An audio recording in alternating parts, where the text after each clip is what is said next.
Ja esimesena soovitaks kohe Talk Triggersit. Jay Baer on autor, kui ma õigesti mäletan, ja see räägib siis erinevatest sükestest kasvuhäkkidest, kuni võib öelda, et kuidas inimesed sinust rääkima hakkaks, mis just läheb selle suhuturundusega väga hästi kokku.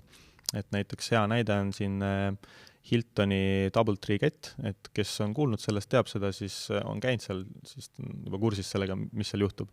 Mis seal juhtub? Ja kord, kui sa sinna check-in'i teed, sa saad sooja šokolaadiküpsise. Kõlab hästi. Jep. Ja kui sa sinna esimest korda lähed, siis sa oled nagu, vau, sooja šokolaadiküpsis. Teine kord sa lähed, mõtled, äkki tuleb jälle. Tulebki, väga lahe. Kolmas kord sa lähed, siis sa oled juba, et šokolaadiküpsis peab olema.